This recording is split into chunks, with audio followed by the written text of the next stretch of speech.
What is up, guys? This is PVM Vertigo, and welcome back to Kerbal Space Program. And today, we have a rather large rocket with a rover strapped on top of it. Now, I know what you're thinking. You're thinking this is overkill. And number one, yes it is. Number two, we're actually sending this to Duna, and we're basically going to land that rover with the side engines. It's not really the side engines, it's going to be the bottom engines. Those things are going to land it nice and soft on Duna, because the parachutes won't be able to save it from destruction. So the reason we have a rover is because, if you remember last episode, we missed the Duna target, the gravimetric whatever thingies. So we need to kind of go over there and land on one site and then rove to the other. That's the only efficient method I could think of, so I just slapped some wheels onto the bottom of this space plane body design. And basically, it is hopefully gonna land in the right spot, and even if we don't, we can just land pretty much anywhere on Duna that's close, remotely close. We can rove over there because it has some nuclear engine, or not nuclear engine, what's it called? Nuclear power sources in the bottom that infinitely supply it with energy. So that'll be nice. We don't need to have any solar panels on it. And well, yeah, we're on to the skipper engine. This is gonna be the one that actually launches us over to Duna. So it's going to slingshot us away onto Duna.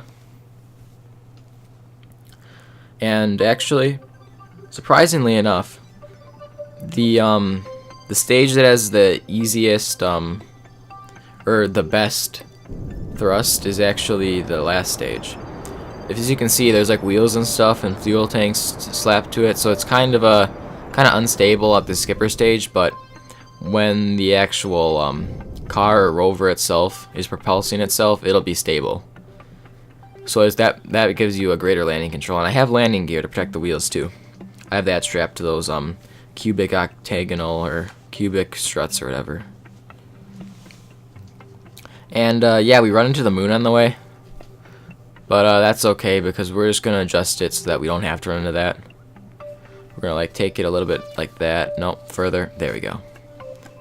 So we're going to point it over there, and we'll just use some normal anti-normal stuff. Set Duna as a target, as always. This is like our 15th time going to Duna, I swear, but Duna, it had a nice contract, and we need money to send our thing to Jewel, which is what we're going to be doing in the next few episodes. We're probably going to assemble our thing into orbit, and then launch it over there. It'll be all good and good. So, we end up at this burn here. We're just going to use our skipper engine to burn over to Duna. So yeah, this burn ended up taking a little bit of time. So let's skip over to the end of it. So we're floating through space here. We're just doing our last minute little changes because of the awkward thrust plate of the skipper here. So we're just going to spin around, get this last little bit of delta V that we need to put over here. Try to get it aligned as much as possible, and there we go. Ooh, ooh. There we go. Okay, and I think it's good enough.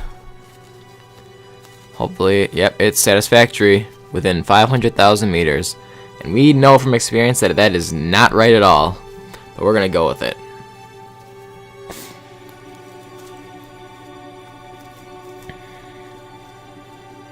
So we get over here.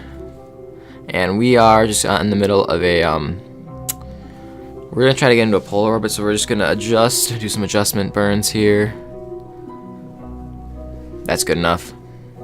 We just want to skewer the planet because we know that it's not actually going to be there, so we're just going to get as close as possible to the planet so that the offset isn't that much. Because apparently Kerbal's orbit thing is a little bit messed up. I thought it was perfect and right on, but no, it's a little bit sketchy. So here we go, burning normal. We're gonna bring down this orbit. Bring it down, bring it down, bring it down. There we go. Good enough for me. There we go. Now we're just gonna do some serious time warping. We're gonna get on over there. So as you can see when we're flying through space, let's take a tour of this vehicle. So we have 4 main engines. We have gravimetric stuff, we have seismic stuff, we have all that kind of stuff on there. We have 2 fuel tanks on each side of the thing to supply things. Then we have fuel lines to actually connect the things together. We also, of course, have power on the bottom. We have an antenna, or 2 antennas, should I say. And then on each engine, we have a parachute. So we have 4 parachutes in total. So that'll slow us down to around, I think 20 meters per second, 20 to 30. And then that's where the engines come in. It's going to land us and maneuver us and all that. Then after that, the rover wheels are going to take us where we need to go. And as you can see, nowhere near close to where we thought we were going. I thought we were going to skewer the planet, but we actually are just going to fly by it. I don't know if it's a glitch or something, but I hope that's fixed in 1.0. Huh, I could go on and on and on with what I want for 1.0. So I got rid of the maneuver, because I'm just going to do my own thing. Oh, that's definitely not it. We can go the other side. I just made the maneuver to see how much delta V it would take. But from here on out, I'm just going full manual. Well, actually not full manual. Full manual would consist of no SAS. But when you have something that's uneven, you kind of need SAS. We'd end up spinning out without it. So we're going to go over the top of it. And try to get in a nice polar orbit. So we can just swoop down onto those landing sites. If we really needed to, we probably could have brought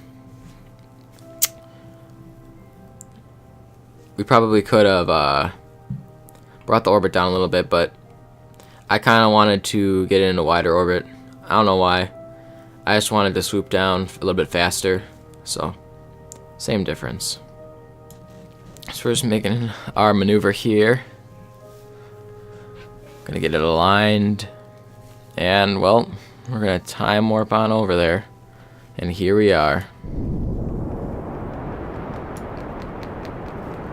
Doing our burn here with those landing engines. Got a perfect stability.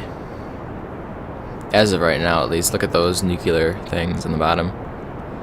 It is a nice little rover, to be honest. And then I noticed it's starting to get a little bit unstable. I think I might have forgotten to put fuel tanks on the front. Oh, yeah, I definitely forgot to do that. So I have to do manual fuel transfers. Oh, this is going to be a pain. Yeah, this is an issue. I thought that I had fuel thruster or fuel lines connecting them all. But apparently, when I was editing the thing, the fuel lines must have disappeared. Or must have not been able to get attached. So, yeah. By the way, now that I think about it, I know that I probably could have, instead of doing in, I could do out and it would have gone faster, but whatever.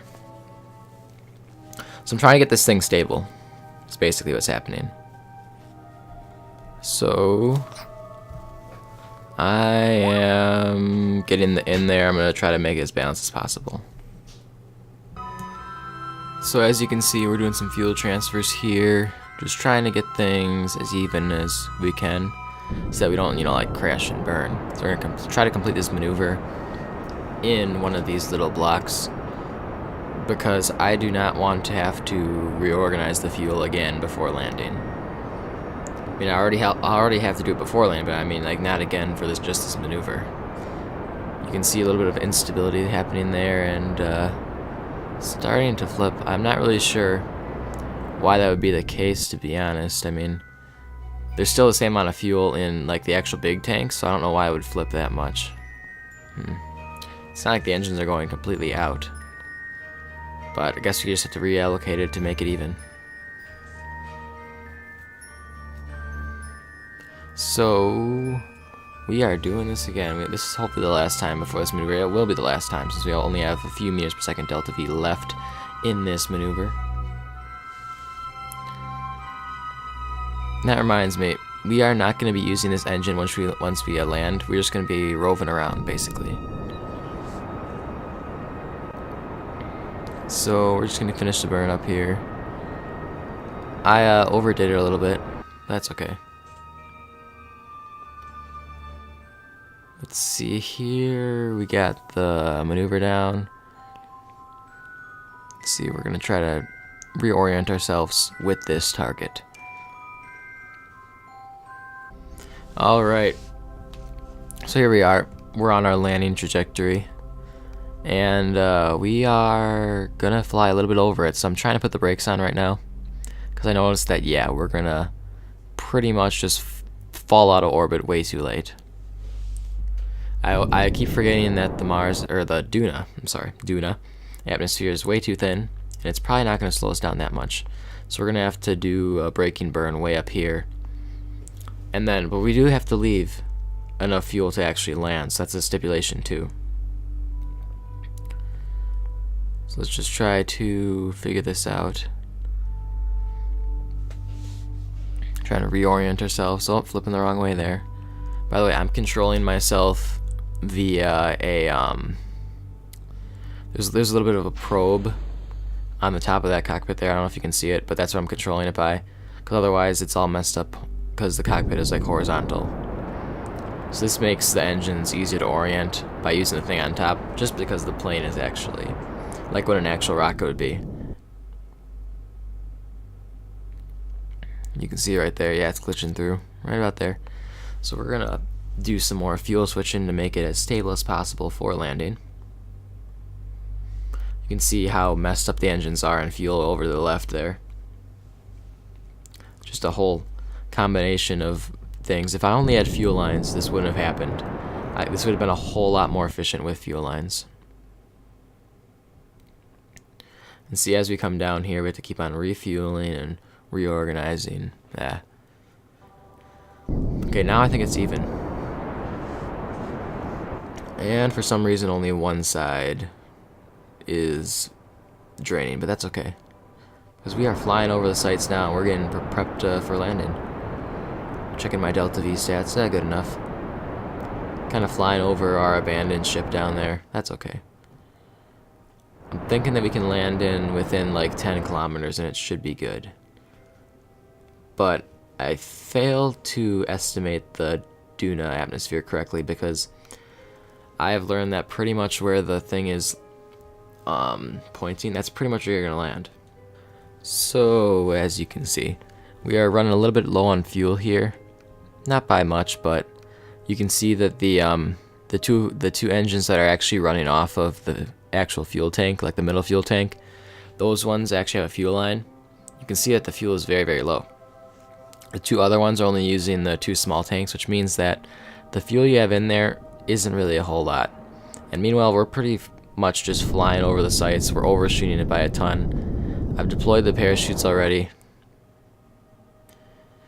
but they haven't actually activated yet, so I'm getting kind of worried because I'm flying way far past it at this point. There's a depressing thought that maybe we might have to send a rescue mission, because at this point, like when I was flying it, I did not know if I was going to be able to rove that far. Thankfully, we actually have those nuclear sections at the bottom, those nuclear thermal generators or whatever, because without them, we pretty much not be able to go anywhere. So the parachutes have deployed. I'm braking as much as I can. I'm using the last unstable bit of fuel I can to keep myself from crashing. Oh, there go the parachutes. See, this seems to be stable and fine. Oh, look at that landing. Perfection. Oh, the landing sequence. Let's see. Oh, it's oriented correctly now. I'm just using my last bit of fuel here. Ooh, it touched down nicely. Got my landing gear there so my wheels don't get ruined. Gonna flare a little bit. There we go. The rover has touched down on Duna. And, well, we can rove now for a very, very long time. And there it goes. Its target are two gravity-intense sites on Duna, which are both 20 kilometers away. Well, the closest one is 20 kilometers away, the other one's 22. And, well, it's going to be a long journey for these two Kerbals. And I think it's their first rover journey, too. I'm just doing a little bit of science on the way, because who doesn't like science? We might actually be able to max out the tech tree with this, or at least get close to it.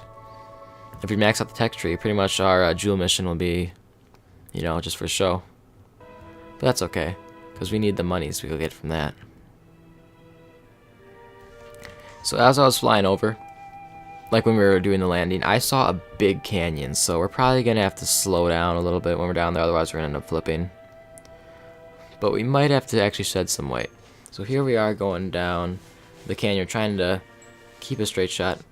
And this thing is not the most stable, so as you can see, the bottom wheels are actually touching the ground more effectively than the ones on the left.